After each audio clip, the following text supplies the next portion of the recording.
Puhon, hapsay na ang mga linya sa kuryente o komunikasyon sa Panabo, pinaagi sa pagpahamtang sa One Pole policy sa syudad.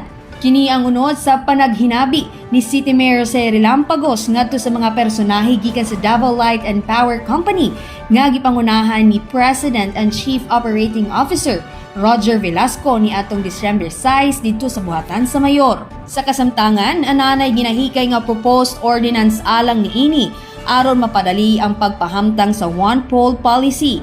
Kini moprotekta ug magpalayo sa mga posibleng disgrasya sa katawhan nga dala sa low-lying aerial power lines o wires, telecommunication ug internet cables ug television cables.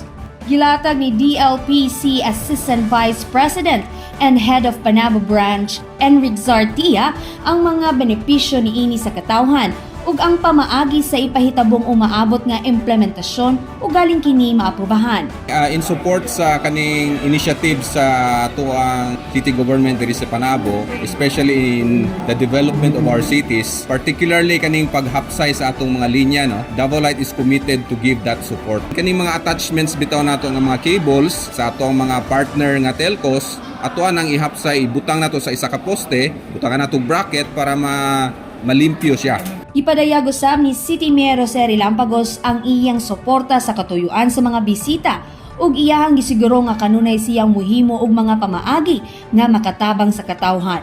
Dugang niini siya nalipay nga maminusan na ang mga kable sa poste nga makita sa kadalanan nga pwedeng makadala og disgrasya. Apil nga gipadayag sa Davao Light and Power Company ang ilahang nagunang mga serbisyo aron sa dali nga pag-aksyon sa mga concerns sa katawhan. Pwede mo bisita dire na may full service provider na sa Rivera o sa Rivera Hospital. Full service na siya. Any concerns, ma-take care ninyo. Kung di mo ka-access diha, naami Facebook page, naas mi sa Twitter pod. Pwede napod mi sa Messenger. Pwede mo chat sa amuha. Dadon ninyo inyong account number, account ID, meter number, i-express ninyo ang concern. Pwede sa mo chat dito sa among Facebook page nga brownout nga ri, full number, tubagon mo sa among agent. 24/7, 24 oras, any time of the day, any day of the week, any month, 24/7. Ang Davao Light and Power Company ang electricity provider sa syudad.